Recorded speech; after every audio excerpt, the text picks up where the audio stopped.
So now we have the Kryptonians coming to Kansas. As you can see, there's a big dust up, and what we did is we used a helicopter, a physical helicopter, to fly in, which we covered then with the CG spacecraft, which was a cool way of getting the dust and wind to blow on Diane and make that feel really like there was a ship approaching, shake all the bushes. You'll be safe here. I know the farm's that way, right? I'm assuming that they're going for the pod. Yeah. So I'm looking, and then when she says, I say, it's okay. Me too. And then I'm off. Let's get into it. Let's do it. Have you been up here, Zach? Up there? No. It's beautiful. What do you see? Corn. Corn. Wow. Yeah. That's shocking. I love production. I like shooting. You know, it's fun for me. Being on set and seeing Henry in his costume, you know, coming out, putting him on a wire, even though we didn't do a lot of wire work, but putting him on a wire, he and Amy. It's the first time I think that he was in his costume. We were in Illinois in a cornfield, and it was the first time Henry was in his costume, and there was just something really magical about this sort of weird descent that they did, and there's kind of destruction around, and I don't know, it was like, I suddenly was like, wow, we're making a Superman movie. This is pretty cool. It was early on, but it was one of my favorite. Now, when Zod came down, that was Michael Shannon's first day on set. He and I had talked, and he had asked me whether or not he was gonna have armor on in the movie, and I said, of course you can have real armor in the movie. How else would we do it? And he was like, oh great, because I don't want to look like an idiot in the pajamas. And of course, he shows up in his pajama suit, and I'm like, yeah, sorry, it's gonna be CG armor. So he was not happy, and then he goes, where's the spaceship? I'm like, well, those green stairs are the spaceship. But amazing performance regardless.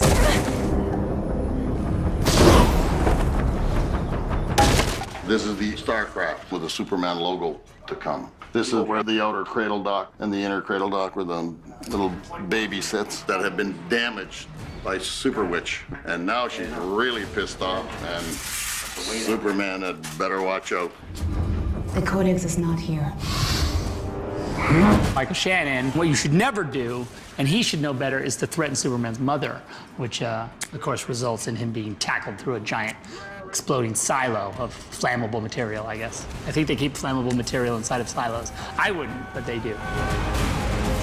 The Smallville battle was a massive undertaking. Elements from visual effects, to wires, to helicopters, to explosions, cars, car crashes, etc.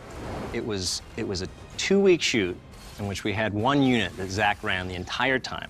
The Smallville battle is unique in the sense that other than from the Kent farm to the gas station, that flying scene between Superman and Zod, and the interior of the IHOP being shot on green screen, the entire rest of the battle was all shot on location. Because we wanted that human element, we wanted that raw, real feel, and we didn't want to shoot this one on a green screen. It was a great challenge, but we really are happy with the way it came out and keeps the texture of the actual town. So you kind of end up about right here, and the guys all come and they've got their guns on you, right? And you stare at them, and you come out like this, and they'll all go, they'll back up a little bit and do this and lower their guns. You kind of walk right through here. Now we see the aftermath of the incredible violence that has struck our farm from the alien invasion, and we see Martha scrambling around in the debris, and what does she locate and go after? The most precious thing that anybody really seeks out is your memories, is your history, is the proof of your past. It's evidence of your value system. It's your emotional life. It's your identity in some ways, your photo albums. I kind of miss the old days when they were tangible in a book, photo albums, but that's the way Martha rolls, old school.